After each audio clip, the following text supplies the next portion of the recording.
The 38th session of the Senate, in the first regular session of the 17th Congress, is hereby called to order. Let us rise for the opening prayer. Heavenly Father, we open by praising you, for you are our Creator and our Provider. We owe everything to you. We also give you thanks. Thank you for the blessings, the gifts, and for taking good care of us. Thank you too for returning our brother, Senator Manny Pacquiao, to us safe and sound and successful and victorious. We would like to pray for the safety as well as the success of our other colleagues who cannot be with us today as they pursue their business abroad, especially Senator Frank Drilon, who is about to receive a very prestigious award from the government of Japan. Dear God, we believe that you have great plans for the Philippines. We humbly ask your guidance in everything we have to do for the good of our nation. We continue to pray for unity and peace in our country. May the discord between our brothers and sisters be healed by your divine grace and intervention, so our nation can finally be united for the good of our country and for the success of our government. May you use each one of us here in the Senate to bring glory to your name. Please continue to give us the wisdom and courage to practice prudence, temperance, justice, and fortitude in our daily lives. And may you continually shower us with your heavenly graces of faith, hope, and charity to guide us in our lives. In closing, allow us to quote Galatians 6:9. Let us not become weary in doing good, for at the proper time we will reap a harvest if we do not give up. This we pray in your holy name. Amen.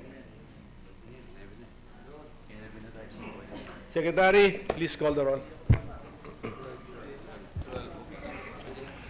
Roll call of Senator members. The Honorable Senators Angara, Aquino, Binay, Cayetano, De Lima, Drilon, Ejercito, Escudero, Gatchalian, Gordon, Honasan, Hontiveros, Lacson, Ligada, Pacquiao, Pangilinan, Po, Recto, Soto, Trillanes, Villanueva, Villar, Zuberi. Senate President Pimentel. With 13 senators present, the chair declares the presence of a quorum. Majority Leader. Mr. President, I move that we dispense with the reading of the journal of the 37th session Monday, November 7, and consider the same as approved. There is a motion to dispense with the reading of the journal of Monday, November 7, 2016, and consider the same as approved. Any objection? There being none, the motion is approved. Mr. President, we'd like to acknowledge some guests in the Senate, Vice Mayor and barangay officials of District 1 of Nagcarlan, Laguna, headed by Vice Mayor Amelia Hernandez and Councilor Arevalo, Mr. President. Welcome to the local government officials of Nagcarlan, Laguna, and to all of our guests. Mr. President, with the consent of the Chamber,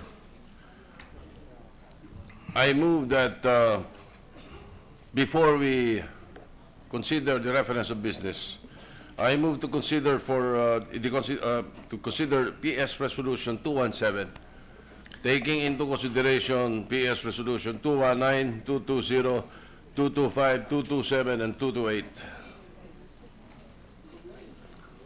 There is a motion for us to consider before the reference of business Senate Resolution number 217, together with the related resolutions 219, 220, 227, 228. Any objection? There being none, the motion is approved. We ask Secretary to read only the title of the measure without prejudice to inserting into the records the entire text of the resolution. Secretary.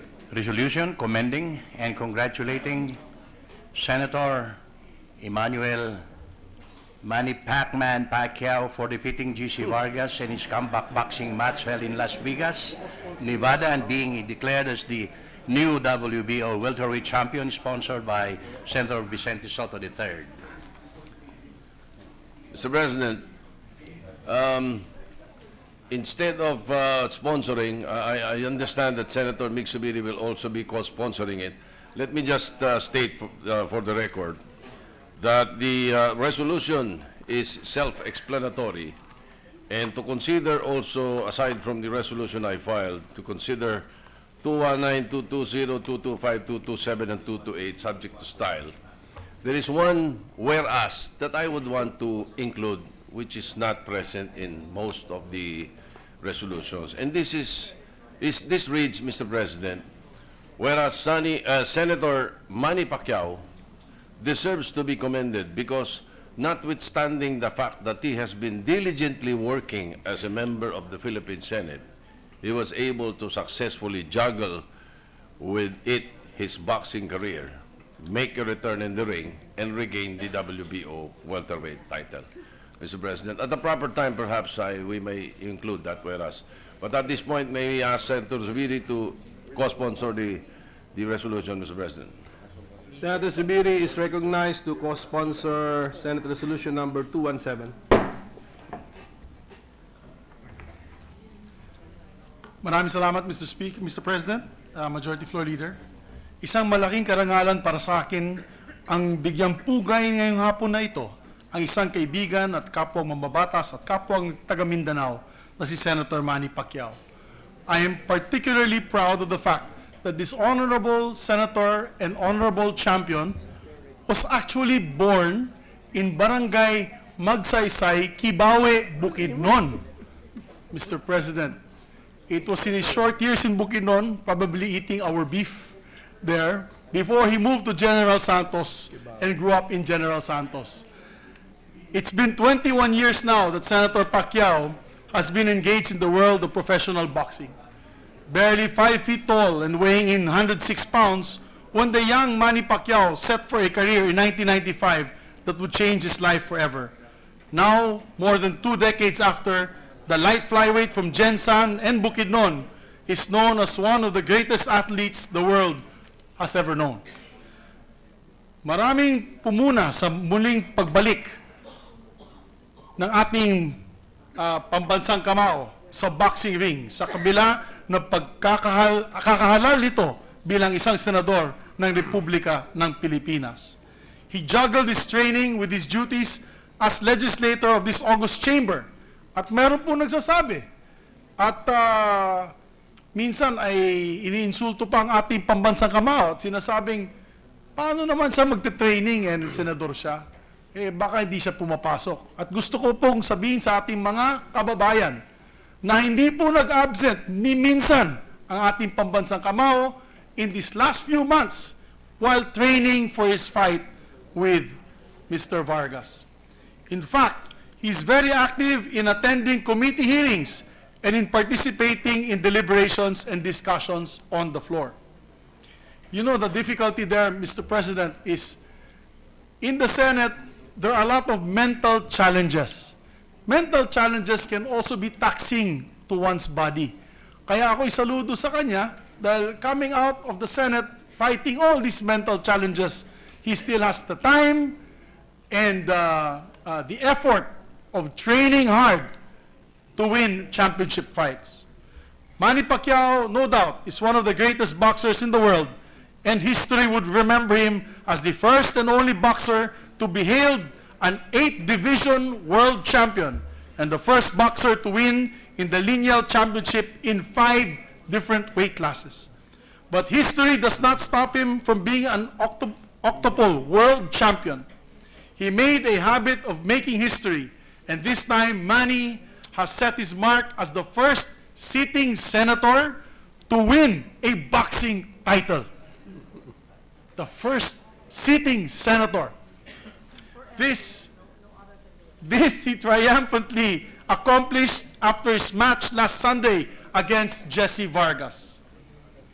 Kaya mga kapatid, saludong-saludo po ako sa kanya, the Filipino boxing icon, Senator Manny Pacquiao's exemplary performance in a resounding roar of his return in the ring.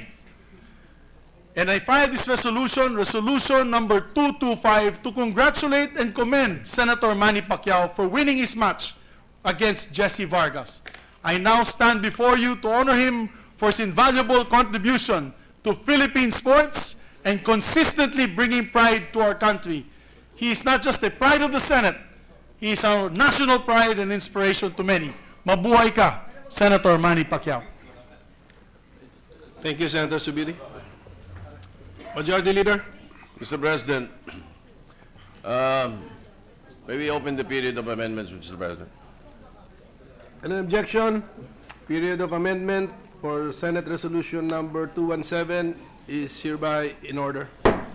Mr. President, before the resolutory portion, insert a whereas, which states, whereas Senator Manny Pacquiao deserves to be commended because notwithstanding the fact that he has been diligently working as a member of the Philippine Senate, he was able to successfully juggle with it his boxing career, make a return in the ring, and regain the WBO welterweight title, semicolon, Mr. President. So move. There is a proposed amendment. Any objection? As read by the Majority Leader. There being none, the amendment is approved. Mr. President, I move to adopt PS Resolution 217, taking into consideration PS Resolution 219, 220, 225, 227, and 228, and that all members of the Senate present be made co-authors of the measure. The period of amendment is terminated, and there is now a motion to approve Senate Resolution number 217, taking into consideration proposed Senate Resolutions number 219, 220, 225, 227, 228, and making all senators present as co-authors thereof. Any objection? There being none, the motion is approved. Thank you, Mr. President. May we recognize Senator Manny Pacquiao? Senator Manny Pacquiao is recognized. Thank you, Mr. President. I would like to manifest my thanksgiving for the overflowing love and support that you have expressed. It is with great honor that I am the subject of Senate Resolution 217, authored by the Majority Floor Leader, Senator Vicente C. Soto III, and co-sponsored by Senator Mig Subere. I deeply appreciate the resolution commending and congratulating me for defeating G.C. Vargas. My comeback boxing match where I was declared as the new WBO welterweight champion is dedicated to all boxing fans and to all of you who believe in me. Nag-uumapaw ang aking pasasalamat sa suporta ninyo at sa sambayanang Pilipino noong hinarap ko si G.C. Vargas. Buong puso kong inaalay ang aking tagumpay sa inyo at sa ating mahal na Pilipinas. Bakas pa ang mga pasa sa aking mukha, subalit hindi ko ito alintana.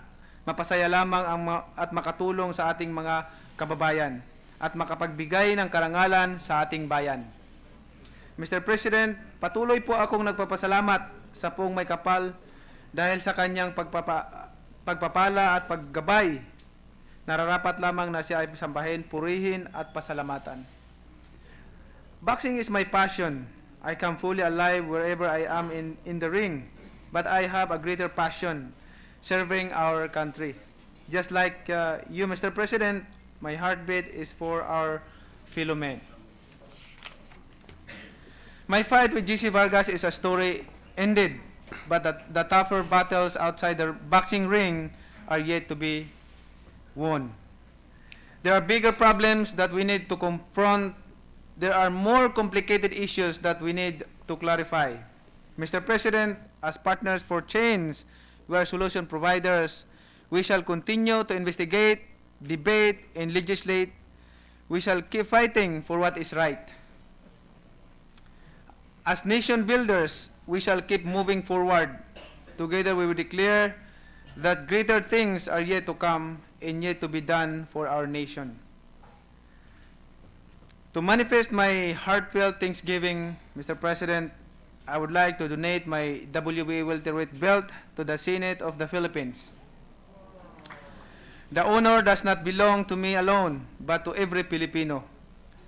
May it serve as an inspiration for everyone to pursue excellence and continue fighting for our nation's sovereignty. Thank you, Mr. President. Thank you, Senator Pacquiao. We have a 1-minute suspension, Mr. President, to congratulate the gentleman from General Santos from Mindanao. Session is suspended. Tsaka, yeah.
Ilagay na sa museum mo.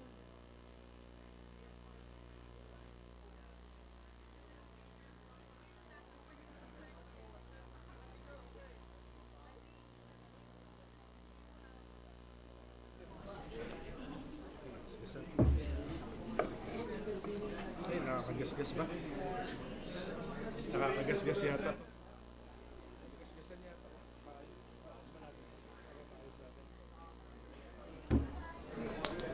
So,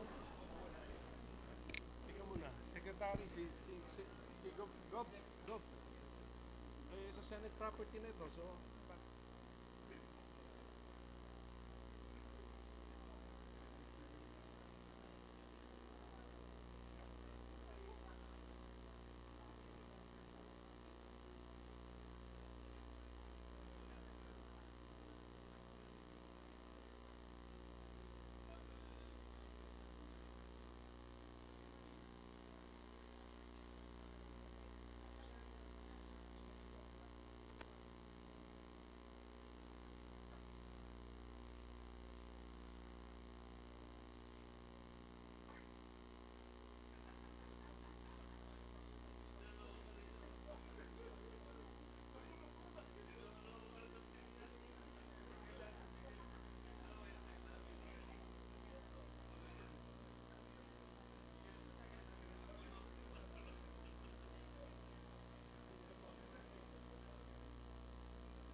Turnover na sa'yo.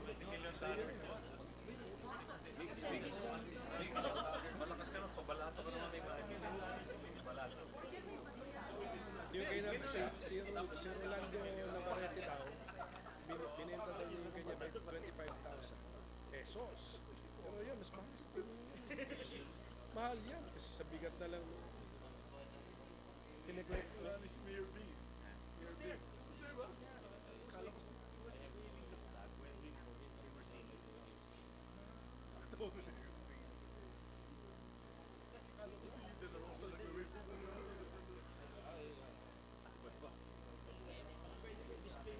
Headbutt ka lang eh.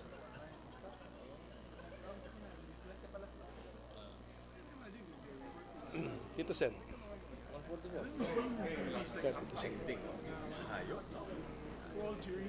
Then he smack you again. It's like nothing happened.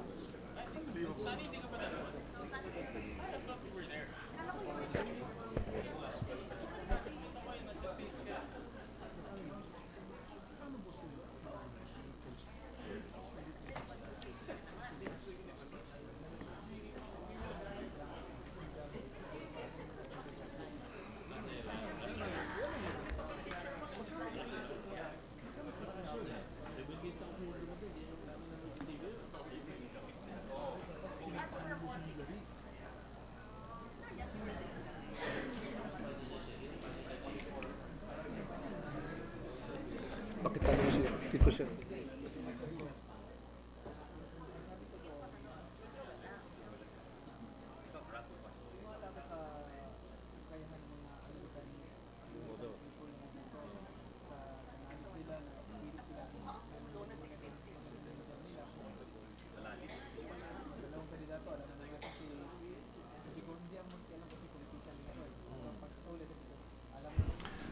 Session is resumed. Majority Leader. Adjourn muna ito. Thank you, Mr. President. I was just adjourning the meeting beside me.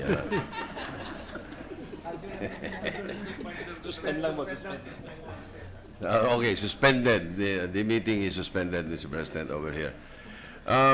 Before, again, with the permission of the chamber, before we proceed with the reference of business, I move that we recognize Senator Risa Hontiveros to speak on a matter of public interest. Is there any objection? There being none, Senator Ontiveros is recognized.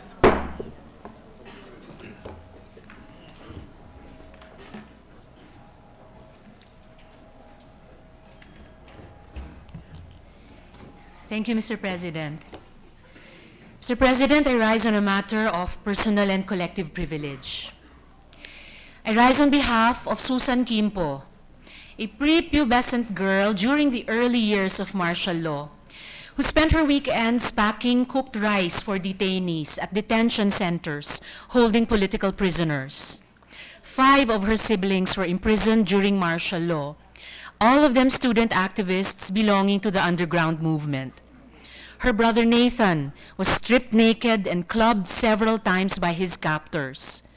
Her brother Jan, and I quote from her book, Subversive Lives, had his head repeatedly immersed in a commode filled with urine. Water was injected into his testicles, and his feet were doused, then jabbed with live wire. Jan Kimpo, encircled in this photo, joined the ranks of the desaparecidos. And the last conversation Susan had with him was when he asked her to leave him some dinner. Another brother, June, was shot in Nueva Ecija in 1981. I rise on behalf of Sixto Carlos, now a jolly man in his 70s, with ruddy cheeks and an easy laugh. He was arrested with no charges filed in 1978 and put under solitary confinement for 2 years. He was viciously beaten, had boiling water poured at him, and was hung from the ceiling by his handcuffed hands. In his own words, he said, "I was held on either arm by 2 men, and the 3rd man sat on my lap. The blindfold was removed and replaced by a towel on my face. They commenced to put water over the towel on my face. I had the sensation of drowning. Mr. President, this is what was known as waterboarding, an innocuous name for a torture technique so repulsive and dehumanizing. I rise on behalf of Eta Rosales, former Congresswoman and former chairperson of the Commission on Human Rights, who was repeatedly raped and tortured during martial law. She recounts her torture under the hands of her prison guards. They tried to make me speak by burning me, pouring what felt like hot wax from a burning candle on my arms and legs. When that didn't work, they tore off my clothes, pressed the barrel of a gun against my temple, and played Russian roulette. When she was elected Congresswoman of Akbayan in 1998, Mr. President, she met one of her captors who had now become her colleague. The last time I met you, Eta said with her trademark candor, was in the military safe house where I was tortured. I rise for them, Mr. President, and I rise for all the victims of martial law. Ako po'y tumatayo sa harap ninyo ngayon, alang-alang sa mga na-torture, mga pinatay, mga kinulong ng rehimeng Marcos. Ako'y tumatayo alang-alang sa kanilang mga mahal sa buhay, mga magulang, asawa, at anak na inulila ng diktadura. Para po sa kanila ang resolusyon na ihahain ko sa Senado ngayong hapon. I rise to tell them during this winter of anxiety and uncertainty that there are many of us who still remember. I want to tell them that there are mothers like myself who tell their outspoken millennials that their freedoms in social media did not come for free, and that their counterparts in the 1970s were being thrown in prison for speaking their mind. Gusto kong ikwento sa kanila yung mga guro sa mga paaralan kung saan ako nag-donate ng librong Never Again ni Raisa Robles na nagsasabing sa sarili nilang kusa at pagpupunyagi, binabahagi nila ang kahindik-hindik na mga pangyayari sa panahon ng diktadura sa kanilang mga estudyante. I want to tell them about the many young people I have met, so far removed from the stereotype of the uncaring, self-absorbed millennial, who ask me what they can do to fight the forces of historical revisionism that are at work, and who assure me that the struggle to preserve our collective memory is a struggle their generation shares with ours. Hindi ko po panghihimasukan ang pasya ng Korte Suprema hinggil sa paglibing ng dating diktador sa libingan ng mga bayani. We cannot second-guess its wisdom, even as we cannot imagine how it must be for Sixto Carlos, Eta Rosales, and the Quimpo family, who will live with the reality that the architect of their torture and the torture and death of their kin has now been designated a hero. Habang tinuturo natin sa ating mga kabataan ang karahasan ng martial law dahil yun ang nakalagay sa Republic Act No. 10368, ililibing naman daw natin sa libingan ng mga bayani ang siyang naghasik ng karahasan na ito. Habang tayo'y nagbabayad ng danyos sa mga biktima ng martial law at sa kanilang mga pamilya, ililibing natin daw sa libingan ng mga bayani ang dahilan ng pagbayad ng danyos. But we also know that the decision to give the late dictator a hero's burial lies ultimately in the hands of President Rodrigo Duterte. I call on the President to respond to the challenge of history and reject with finality all plans to give Marcos a hero's burial. The libingan ng mga bayani is the designated place for Filipino soldiers, war veterans, and citizens whose contributions to the nation render them fit to be called heroes. Given the long history of the Filipino people with tyranny and oppression, the libingan has been created to honor the memory of our brave countrymen and women who fought for freedom and liberty even in the face of superior force, so that the present generation may remember and emulate their legacy. It should be the final resting place of heroes, a symbolism that is not lost on the Marcos family, who has been lobbying feverishly for his burial, and, if our president is correct, even funded his campaign to secure this concession. Mr. President, in Germany, Adolf Hitler's initial grave is now a car park in Berlin. Idi Amin, the Ugandan dictator notorious for maintaining torture chambers in Kampala, is not even buried in his own country. In Serbia, Slobodan Milosevic's party pushed heavily for his burial in the Alley of the Greats, but was rebuffed.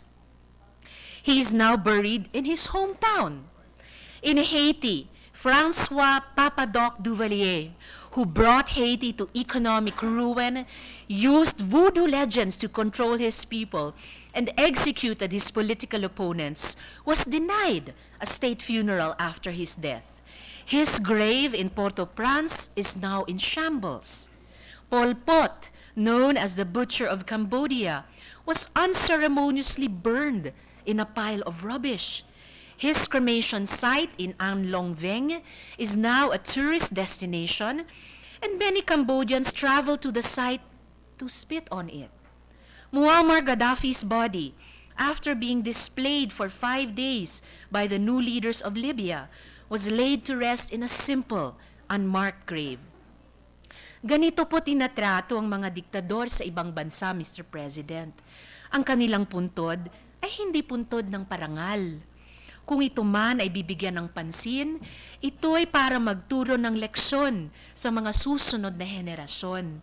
Ito ay para sabihin, huwag tularan. Habang dito sa Pilipinas, ang mga diktador ay tinuturing bang bayani at binibigyan ng parangal, at ang biktima ng diktador ay pinagdududahan at isinasa-isang tabi? But, Mr. President, it is not only for the victims of martial law that I rise, for the generation of our parents, and for our generation who has lived with the enduring wounds of martial law. I also rise for our younger generations, those who will only get to listen to the stories of our wounds, and who we hope will see in those stories our deepest truths. I rise for our millennials, who will probably never meet Susan and her siblings, or June Carlos, or Eta Rosales, but who we hope will realize that the heroes of martial law, many of them were young persons like themselves. Ang nagpabagsak sa diktadura ay katulad lang din nila. Katulad din ng aking mga anak, masayahin, palabarkada, palatawa, may pangarap sa buhay.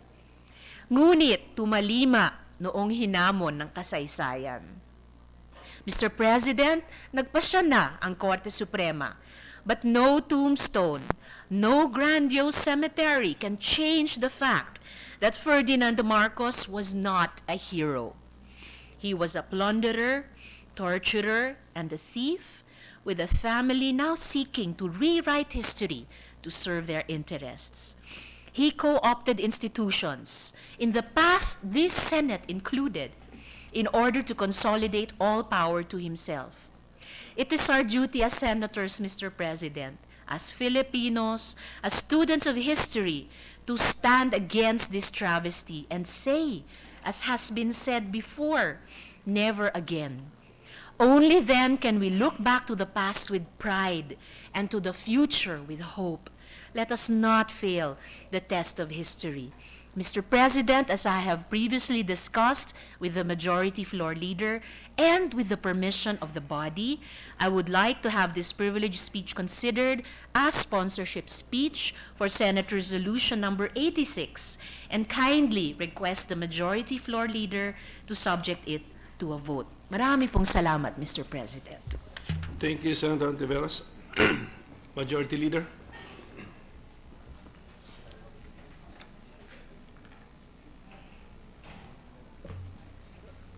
Mr. President,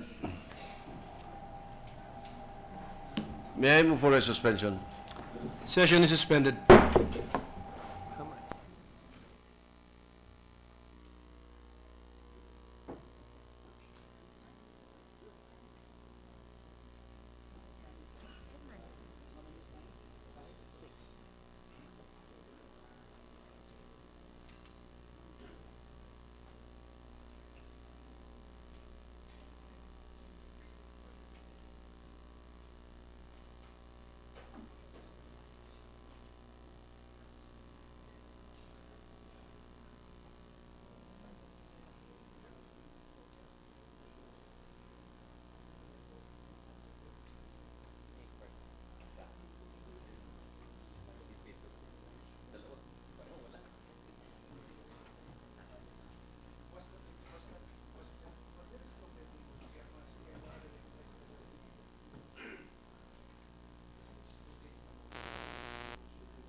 Kumbinsido si Mix eh. Baka si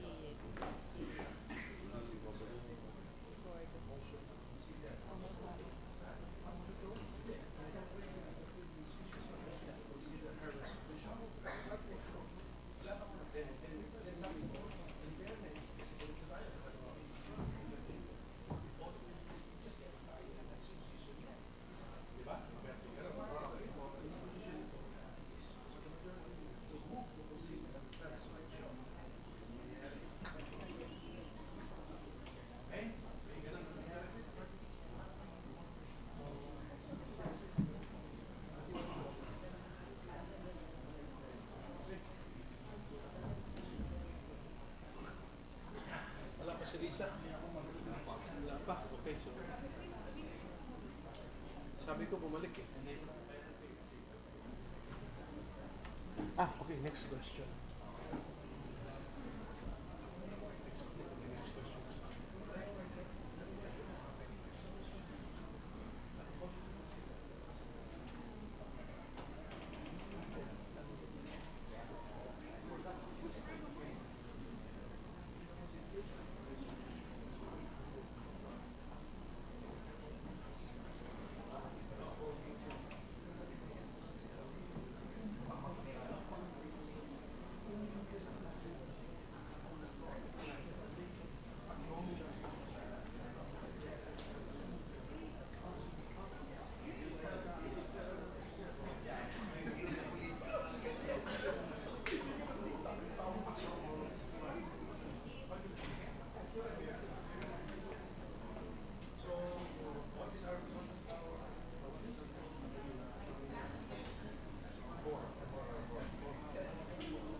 Session is resumed.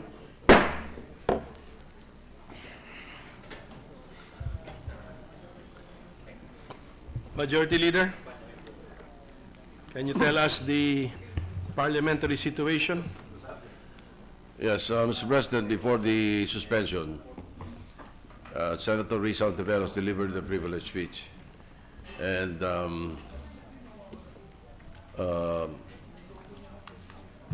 forthrightly, she mentioned that she would want that particular privilege speech be considered as a sponsorship speech of a resolution which she filed about a month ago, which is PS Resolution 86. We may consider that as soon as we do take up PS Resolution 86, but not at the moment.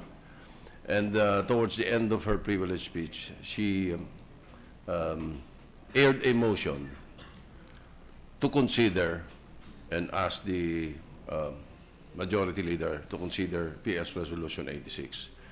Indeed, she even mentioned that beforehand, and as a matter of fact, it is in the agenda. But again, anything in the agenda will have to be taken up by the body.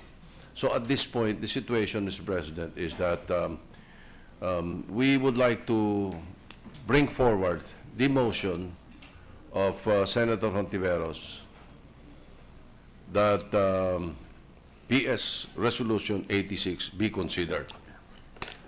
I would like to ask the body to consider the motion at this point, Mr. President, because I have to be very candid about this. I'm not comfortable at this point because I know for a fact that the Supreme Court has already decided on the matter.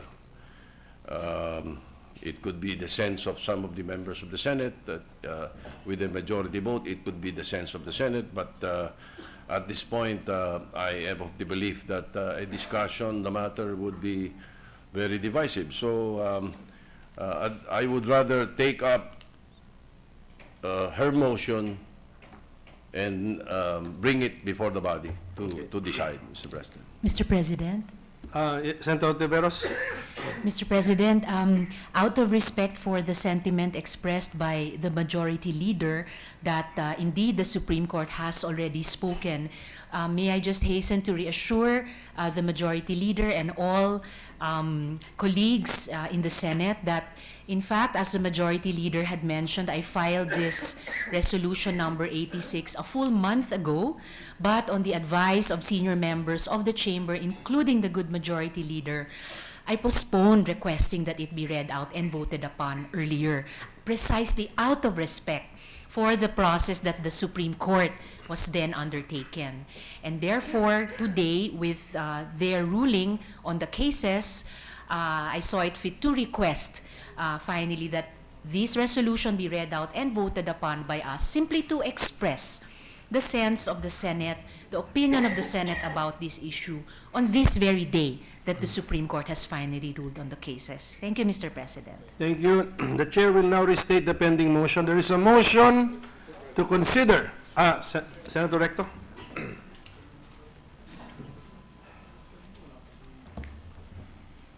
Mr. President, do we have a copy of the decision of the Supreme Court? Personally, I don't have a copy. The Senate, does the Senate have a copy? The Senate has no copy yet of Wouldn't the it be decision. prudent before we act on the resolution or the motion to adopt the resolution at the appropriate time to first read the decision of the Supreme Court? Because I'm reading the text of the resolution, Mr. President. And if the Supreme Court's decision says, for example, that assuming that there is no law prohibiting the former president from being buried in the libingan ng mga bayani, then the proper course of action is to pass a law. What is the effect of a resolution passed by the Senate? Does it have a force of law, Mr. President? Will it have a force of law? This is a resolution falling under the category of a simple resolution which expresses the sentiment or the opinion or the feelings of the collegial body called the Senate. So Okay. no, it has no binding effect. It has no binding effect. Binding effect. And this is a legal issue at the moment decided by the Supreme Court. What happens next, Mr. President, after the Supreme Court decides? parties can file motions for reconsideration, Okay. and some opt not to file, and then the person or the institution or the body restrained by a previous order of the Supreme Court will no longer feel restrained because the case has been decided. So that person, body, or institution can now proceed with its challenged decision or action. In effect, what the Senate President is also saying is that the ball will now go to the office of the President. Is that correct? I think Senator De Lima is one of the petitioners, so probably she can tell us what the case is all about. But judging from the title of the case, it is the decision of the office of the President which is Office being of the questioned President. or challenged before That the is Supreme correct. Court. Now, it is possible that there could be amendments to this resolution. Instead of just expressing the sense of the Senate, the possibility of expressing the sense of the Senate addressed to the President. I mean, if that is the next The step. resolution, when it is considered, can still undergo period of amendments. Or, at the appropriate time, a joint resolution could be filed in both chambers of Congress. But that is not the... What is a joint resolution, Mr. President? Will that have an effect of law? The joint resolution which undergoes 3 readings would have the force and effect of law. Of law, right? And like I said, the prudent thing to do then is to first look at the Supreme Court decision.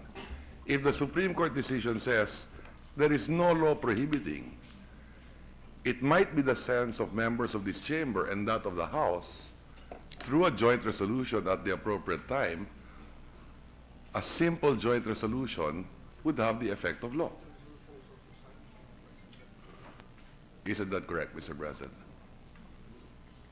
Yes, a joint resolution is passed just like a bill, and then it also has the participation of the President. He signs the joint So I resolution. just wanted to put my observations on record. I will not oppose the motion of the distinguished lady from pursuing a vote on her resolution, but I just wanted to put on record my observations that it might be incumbent upon some members of the Senate to amend the resolution, but it will be difficult to amend the resolution without looking at the Supreme Court decision. So just to put that on the record, Mr. President. Thank you, Senator Recto. Mr. President? Okay, Senator De Veros, you want to respond? Actually, Mr. President, in response to an earlier statement by the Senate President, indeed, a Senate resolution expressing the sense of the Senate would have no legal binding effect. At the same time, the decision of the Supreme Court does not command a burial. The decision to bury the former president is ultimately an executive act, and like many proposals before the executive, the Senate can, of course, weigh in with its wisdom, which is why I continue to support the statement earlier of the majority leader that we can put that question to the chamber. If we may please vote on the resolution today. Thank you, Mr. President. If we may consider. Actually, there's already a pending motion which Thank you, I just Mr. need to President. restate. But Senator Subiri, before I restate the motion. Yes, I'd like to agree with the position of Senate Minority Floor Leader Ralph Recto. I myself have not seen the decision of the Supreme Court. I have not heard what the merits are. I'm not a lawyer, Mr. President, and I would really like to read it to have a clear knowledge of why the 9 justices voted in favor, why 5 justices voted against, to be able to come up with a rational decision on this vote. Because if it's either a legal issue and an emotional issue, I would like to tend to believe that we make objective decisions here, not subjective decisions, and rushing to a vote on this particular issue at this time, and that's why I had asked Risa if we could do it tomorrow, so that our staff our legal team can actually get a copy of the Supreme Court decisions and decide on this issue tomorrow, Mr. President. That is my opinion. I submit, Mr. President.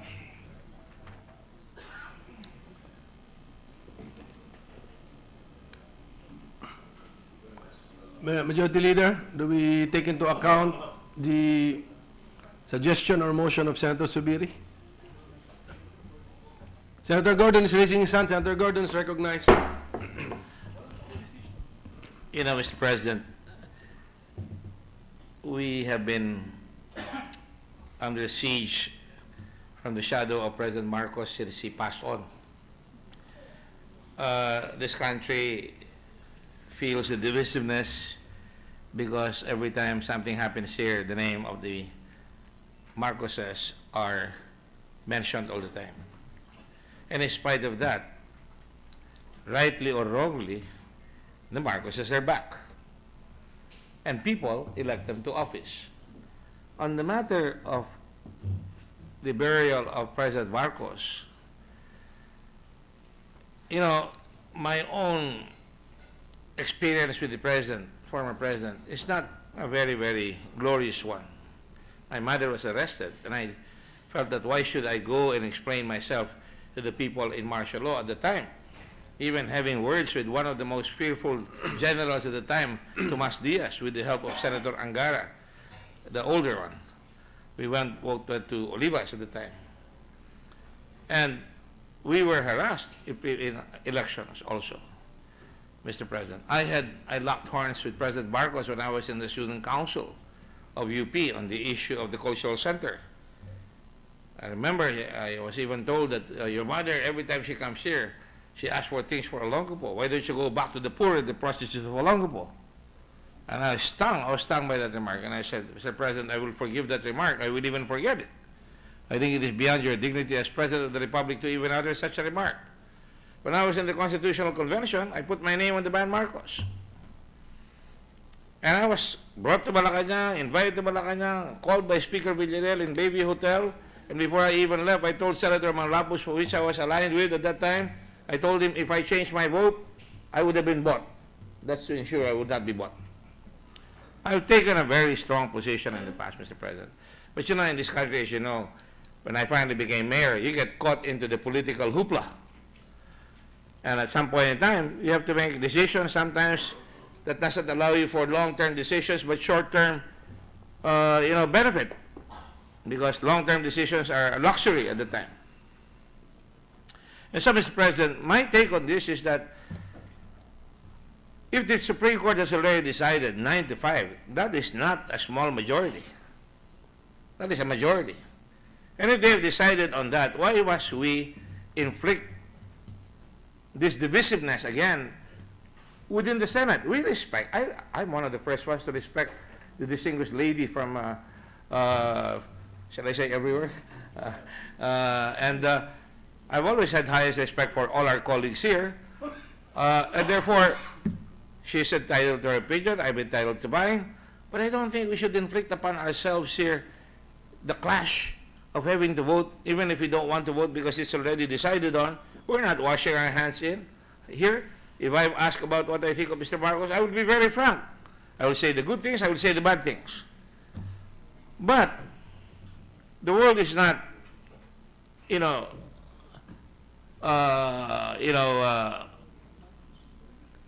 caught in a time lock. I would not want to be caught in a time lock forever. Mr. President, therefore, I don't want postponements, actually. And I agree with the only reason why I stood up here is because I agree with the Senator Rector's position that we have to take a look at the decision. And when we look at the decision, we still have to consider the fact that if we make a resolution, we're just waving a little flag here. For some of us, it's a flag of honor. For some of us, it's a flag of principle, depending on what we want to do. That still has to go to the lower house if we are going to make it a joint resolution. It will take time again. Time that is important because we're right now discussing many things in the country. The budget, the killings in Baybay, Leyte. There are going to be harder decisions from what I see, Mr. President. A lot harder decisions will be awaiting the Senate. It is good for us to practice the kind of principled stance that we have to make. That's why I never left here. I'm ready to vote, Mr. President. I only left because I accepted the donation for the Red Cross. upstairs. I came back, and I told Senator Rivera that I would be back, and that I even asked her to call me back when I wanted to come here. So my point, Mr. President, is I think there is wise counsel in the counsel of Senator Recto, being the grandson of one of our esteemed senators here, Claro Recto, that we take a look at what the Supreme Court actually said. But as a lawyer, you and I know that 9 to 5 is not a cum se cum sa decision.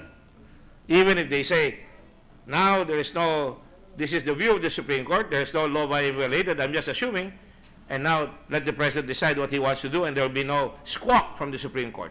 He is allowed to do it. So having said that, Mr. President, if we put this to a vote, it will divide us again. I don't want to be categorized as an enemy of our people here, our friends here. We can disagree, we can agree to disagree and respect one another. And that is why, kung ayaw natin, sabihin natin, magkamayan tayo pagkatapos. Hindi naman tayo kailangan magkamatayan. Pero tama yun na tayo ay huminahon at tingnan natin kung anong diskarte ng Supreme Court talaga para malaman natin for sure kung may mag-a-amend. Baka mag-a-amend tayo, di natin alam. O baka naman wala nang i-amend, Mr. President. So I think the wise move is to support Senator Recto for the moment, and let us see what that decision really entails. It will not change my vote. My vote is to put Mr. Marcos to sleep. I think Mr. Marcos has been sleeping through the ages. Let the issue of Mr. Marcos go to sleep. Because at tagal-tagal lang gising yan eh. Palagi tayo nagkakagulo. You know, we're divided to pro-Marcos, anti-Marcos. I remember I saw Sixto Carlos picture there, Mr. President. I was against Mr. Marcos in the council, and there was Sixto Carlos shouting to his lungs content, saying, "Yan si Gordon, si Ortega, tuta ni Marcos." You know, this is what they play on. Yung bang categorization, putting you in a warp, in a time warp or whatever, in a category. I don't play those games, Mr. President. And so it is important that we all make decisions here. When the time comes, let's all make the decision. And let's do it. So my suggestion is, let's go for the proposal of Mr. Recto and Mr. Subiri as well. I have not forgotten him. I was mad at him because he walked out on me just a while ago. I thought he was trying to evade the issue, but I know Mick Subiri was going to come back, and he did come back. He just ate. You know, one cannot fault one for being hungry. But having said that, Mr. President, let us proceed with this issue, because I also would like to make a privileged speech. Today is Hayan Day, the 3rd anniversary, Yolanda, and I would like to honor the volunteers and just share the great experience of the Rectoras with the body here. I do not have dialogues with history, although the journal we show the history, but I'd like everybody to have that feel that we were able to get back on our feet again. Thank you, Mr. President. Mr. President. Thank you, With Senator the Gordon. indulgence of Senator Villar, may we recognize Senator Poe. Senator Poe is recognized.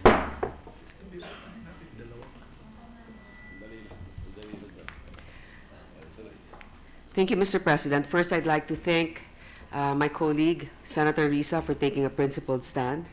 As it's already been mentioned, this has been a divisive issue. I am a martial law baby. I've grown up, my family and the Marcoses have known each other, but we fight for what we believe in and what we learn through the course of history.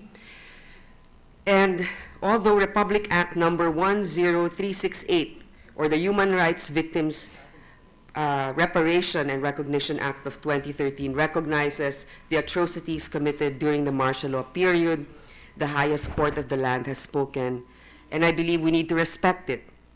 With this, I believe that even if some of us can forgive, I think we should focus our attention so that we will always learn from history. I know that this is your initiative to be able to include as part of the programs in our public education what happened during the course of history and martial law. I think that is a constructive way to be able to address this issue through education, through empowerment, so that our countrymen can make informed decisions. Definitely, we should not forget. At the same time, there's been a lot of question also about the executive power to be able to determine who should be buried in the libingan ng mga bayani. Therefore, it's become a political issue, just like in my own personal experience, the decision on who should be national artists of the country. I think this is something that we need to take up to amend the law so that it does not rest on one person to decide who is deserving of being buried in the libingan ng mga bayani. Nonetheless, I know that we all have our personal opinions. We need to be able to move forward from this. I think that it's been mentioned that this is not about party lines, this is not about families, this is about moving forward with the right perspective of history, and hopefully which will not deter but contribute to nation building. And so, Mr. President, in my own personal opinion, I think that there is sound logic and also reason in what Senator Recto has stated. It should not change our personal position, whether we agree with it or not, but since the Supreme Court has spoken, and we also have equal powers with the judiciary, I think that we should be more prudent and responsible now with whatever resolutions we will be taking up in this body. Thank you, Mr. President. Thank you, Senator Poe. Majority Leader, who shall I recognize? Yes, Senator Aquino, Pangilinan, and then Hontiveros again, Mr. President. Senator Aquino is recognized. Mr. President, maraming salamat. Just a short manifestation. Unang-una sa lahat, sa pagkakaalam ko, ang desisyon ng Supreme Court ay isang desisyon na nagsasabi, it's up to the executive to decide on this matter. So gusto ko lang pong klaruhin na hindi po nag-decide yung Supreme Court na dapat ilibing o hindi ilibing si former President Marcos sa libingan ng bayani. Ang sabi niya, ang ehekutibo ang magdedesisyon dito. So in short, I think this resolution is still very much important, no? Because decisions will still have to be made. Even if statements have already been given that the President is going to continue with this action, until it is done, there is still time to be able to weigh in on this decision. So I think more than the Supreme Court, probably this resolution is to be able to voice out what the sense of the senators and the Senate is on the matter. Secondly, Mr. President, there is sense in some of our colleagues what they have said about being careful about this decision, reading about it, and that resonates with me, although I still believe that it's good that we take a stand on this issue and that our voices be heard. You know, Mr. President, when a lot of young people ask me what the job of senators do, actually when I ask them, what do you think the job of a senator is, they always say, investigate. And I'm quick to correct them. Sabi ko, no, it's not investigation, it's legislation. Sometimes it's oversight. Sometimes it's investigation. But I always add the fourth purpose of the Senate, and that is to be part of the national conversation. To be able to weigh in, having our own national mandates on the national conversation. And so, Mr. President, I think on this particular issue, which is of national import, it's important that we make a stand, that the Senate is part of this national conversation. And I can respect, Mr. President, some concerns with reading the decision first or maybe even postponing. We probably will come to a vote on this matter. But definitely, Mr. President, mahalaga na meron tayong sasabihin sa issue na ito na napakahalaga sa ating bansa. Dahil kapag tahimik tayo, Mr. President, nakakasanay yung pagiging tahimik. At palagay ko, sa mga mahalagang issue ng ating bansa, kailangan magsalita tayo. So I'm totally in favor, Mr. President, of coming up with a decision. It is up to the body to decide whether it will be today, tomorrow, or a week from now. But I think it's important that we weigh in having our own national mandates and as a collegial body. Thank you, Mr. President. Thank you, Senator Aquino. Senator Pangilinan is recognized. Thank you, Mr. President. Mr. President, if the news is correct, my understanding is the petitioners will be filing a motion for reconsideration of the decision of the Supreme Court. Therefore, if that is true, then the decision has not been final. Having said that, Mr. President, in many instances in the past, this Senate, even while there are cases pending before the Supreme Court, we have taken a position. Mr. President, I recall when there was a petition before the Supreme Court on the constitutionality of charter change and the issue of whether or not the Senate should vote together or separately in terms of a constituent assembly. the Senate came out with 23 senators signing a resolution saying that the Senate must vote separately from the House in a constituent assembly. 23 senators, Mr. President, while the petition was pending before the Supreme Court. I remember that, Mr. President, because I was majority leader, and I was the one who personally asked each of the senators to sign the resolution. Mr. President, in the matter of EO 464, when it was pending before the Supreme Court, again, the Senate took on a position even as the Supreme Court was deliberating on the matter. Therefore, Mr. President, being a co-equal, Mr. President, not that we would like to interfere with the supreme jurisdiction or the supremacy of the Supreme Court in their jurisdiction, we have, from time to time, as a co-equal, expressed our own separate opinion on matters pending before the Supreme Court and matters affecting national life. Thus, Mr. President, I believe it is timely for us to address this matter before us. I beg to disagree, Mr. President, that, and I respect, of course, the position taken that they would like to see and read the Supreme Court ruling. Well, we will then say, obviously, the Supreme Court ruling is not yet final, and therefore, to read it while it is still pending is also premature. In other words, when do we take a position, which I feel we should be able to do now? Mr. President, on this matter, therefore, because the motion is that we consider the resolution, I believe it is timely for us to consider the resolution today, Mr. President. And again, I respect the position taken by the other senators. Obviously, it would benefit many of us, or all of us, to be able to read the ruling. But looking at the title of this resolution, Mr. President, it is my view that we may be able to act independent of the ruling of the Supreme Court, because as the resolution reads, expressing the sense of the Senate that the crimes of the former President Ferdinand Marcos to the Republic and the human rights violations committed under his regime render him unfit to be buried at the libingan ng mga bayani. With this, Mr. President, it is my humble opinion that we may be able to tackle this resolution separately from precisely the ruling or the final decision of the Supreme Court on the matter. Thank you, Senator Pangilinan. Senator Tiveros. Thank you, Mr. President. It was said earlier, it was asked earlier, why must we inflict this divisiveness on the Senate?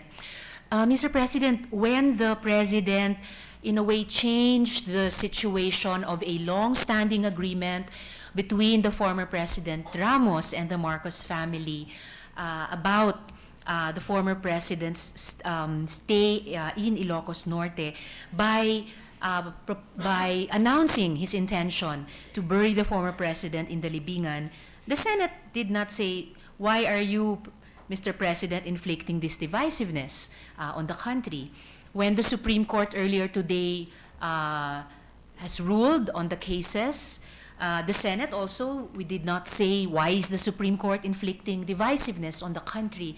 So I don't, with all due respect, Mr. President, I don't think that we should be overly troubled that we would be inflicting divisiveness even on our own ranks, because we are used to, and in my past months of working here, I have learned that we are perfectly capable of expressing our opinions as individual members of the chambers across different sets of those opinions and with full respect and that same camaraderie with which we opened the 17th Congress as a collegial body, as a co-equal, separate and co-equal branch of government to the other branches. And in order to be, indeed, as Senator Aquino said, to continue to be part of the national conversation. So I do look forward, Mr. President, to our voting on the motion put by the majority leader to decide on whether or not to consider the resolution today. Thank you, Mr. President. Thank you. Mr. President, Majority Leader. thank you. It is not uncommon that the majority leader agrees with the minority leader, Mr. President. It happens usually in the Senate. As a matter of fact, it happens vice versa. and considering the more often vice versa. Now, because of that, Mr. President, and before we vote, may I just put on record the fact that if we do not vote to take up the resolution now, it simply means instead of the majority leader filing for a motion to defer the issue to support the sentiment of some of our members, we can proceed to vote. If we do not vote in favor of the motion to consider, it does not mean that the resolution is lost. It only means that it will remain in the Rules Committee until the other members of the Senate have a copy of the Supreme Court decision and are ready to vote in favor to consider it on the floor, and they will be ready with their amendments. I think that is the situation that we are in right now. So voting against it does not mean we are making the or losing the resolution. It will remain in the Rules Committee. So if we are ready, or before we do that, may I move for a suspension, Mr. President? Session is suspended. Tama, maganda.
Ano, preference nyo? Ano,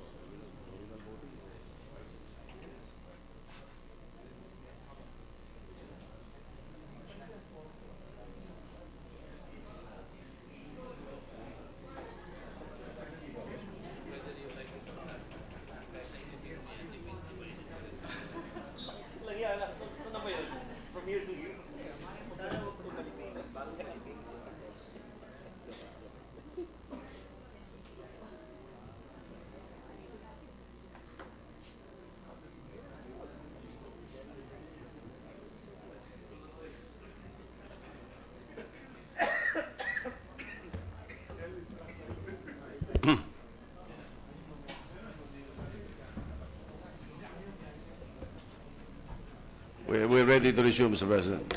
Session is resumed.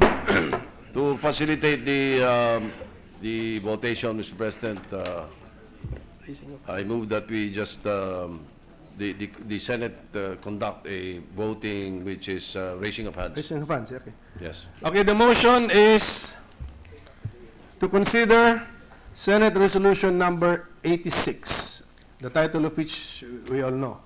Okay, is there any objection? Is there any objection? Yes, Mr. President. Okay, there are There is an objections. objection aired Okay. by not only the minority leader, but the other members. Okay, so we are- Well, if the minority leader is not objecting, I am objecting Okay, because so of we the are- issues that were Okay, raised. so there's an objection. We have to divide the House. Let us vote by the raising of hands. Those who are in favor, the effect would be, if you're in favor, the effect would be we would proceed to consider Senate Resolution number 86. Those who are in favor of the motion, please raise your hand.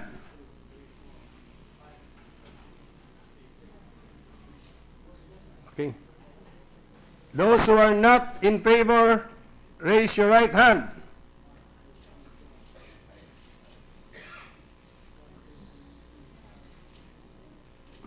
What's the result?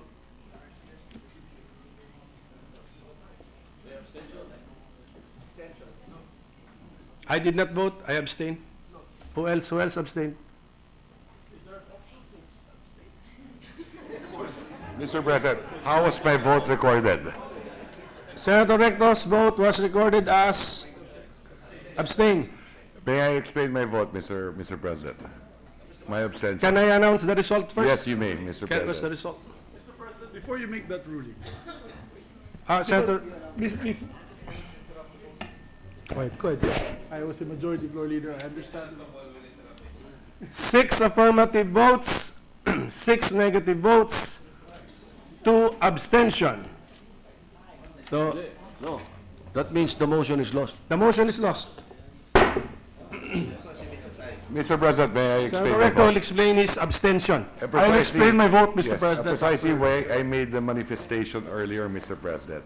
I think it will be more prudent on my part for me to read first the decision of the Supreme Court before I act on the resolution itself, because at the appropriate time, I may introduce amendments to the resolution. So with that on the record, thank you, Mr. President. Mr. President, Senator Subiri is yeah, recognized. Mr. President, it looks like we're pitting ourselves on a corner on both sides. Let's make this clear. The media is having a frenzy now. Now they're going to say those who voted against it is pro-Marcos, and those who vote in favor is pro-Aquino and or anti-Libingan. I think we have to make this clear. I voted to postpone because I want to see the merits of the Supreme Court decision being a non-lawyer. There's no love lost for me and the Marcoses because my family carried Leni Robredo in Bukidnon. She won by 200,000 votes, more than any in Region 6 because she led in Region 6. And therefore, our vote was a swing vote. My father carried her there. So, galit na galit sila sa pamilya namin. Ang akin lang, although my father and them grew up together, ang akin lang, he made the decision, he made his choice. I just want to make my choice, which is an informed choice. So, if we see the decision of the Supreme Court, then we can make an informed choice. That is it. It has no political color to this. Because I would have wanted to abstain. Just like the gentleman from Batangas and the gentleman from Cagayan de Oro. But I did not abstain because I want to see the decision of the matter at hand about the Supreme Court. Thank you, Senator Subiri. Mr. President. Senator Tiveros? Mr. President, I would just like to thank each and every member of our chamber for bringing the process thus far. I regret only that we have decided, and I accept the decision of our chamber, not to vote on the resolution itself today. I always believe that timeliness is always very important in communicating with our public. But I look forward to a time much sooner, hopefully, than much later, that through the leadership of the majority leader in the Rules Committee, that we will be able to put this resolution to the body for the sense of the Senate to be expressed to the public, and hopefully before our President will act on it, so that that sense of the Senate may hopefully carry some weight with him in his final decision. Thank you, Mr. President. Thank you. Mr. President, for the record, I will give my assurance to the distinguished lady from Akbayan that as soon as I know that the members of the Senate have a copy already of the Supreme Court decision, I will bring it back to the floor. Thank you very much, And at Mr. this point, Mr. President. President, I move that the privileged speech of Senator Ontiveros be referred to the Committee on Rules. There's a motion to refer the privileged speech of Senator Ontiveros to the Committee on Rules. Any objection? There being none, the motion is approved. Thank you, Mr. President. We were supposed to take up... Before you proceed, Majority Leader, the chair's understanding is that the result of that contentious vote is that we just do not take up Senate Resolution 86 today. Today, That's yes, it. That's the effect. precisely. Yeah. That's Precisely. the only effect. Majority Leader? Thank you, Mr. President. We were supposed to take up another privileged speech of Senator Gatchalian, but he wishes to be scheduled tomorrow. To those who would like to interpolate, we will schedule the October 12 privileged speech of Senator Win Gatchalian tomorrow. No, I was informed by Senator Gordon that he wishes to take the floor. I wonder if he still wishes to continue. Can you, Mr. President, today, Senator Gordon? today is November the 8th, and this is the day that the mightiest typhoon on earth hit us. I was going to deliver a speech in honor of all the volunteers, in honor of all the people who died and who have also those who have recovered as well. I'd like to see it as an example of resilience. I'm willing to deliver it right now, if you like, but I don't want to. I think everybody is exhausted already at this point in time, and therefore I will do it tomorrow. Thank you, Senator Gordon. I'm very reasonable. You know, I do not want to divide the House all the time, Mr. President. That's fine. Anyway, Mr. President, tomorrow it will be November 8 in the United States. Still be in time, Mr. President. Timely, still timely. Mr. President, I move that we proceed with the reference of business. Is there any objection? There being none, the motion is approved.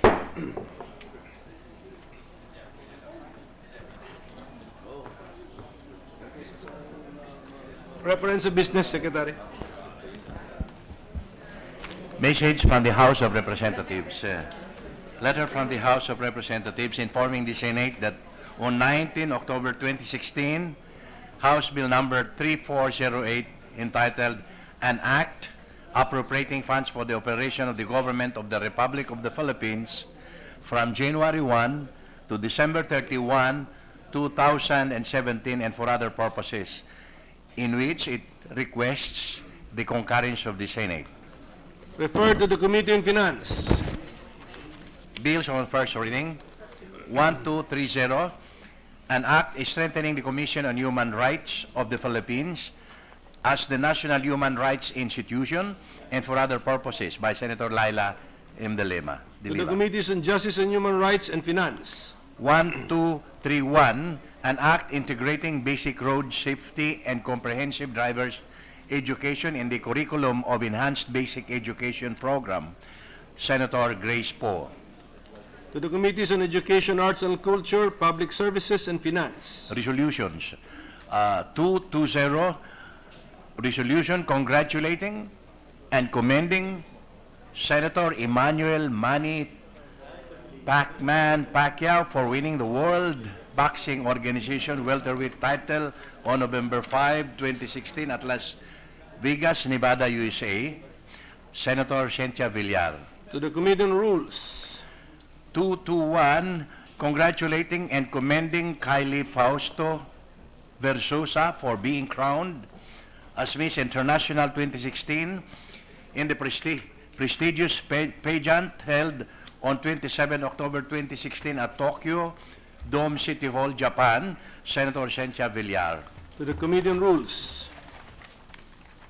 A resolution directing the appropriate Senate committee to conduct an inquiry in aid of legislation on the various investment deals, particularly those involving public procurement, signed or entered into by the present administration during the President's state visit to China last 18 to 21 October 2016.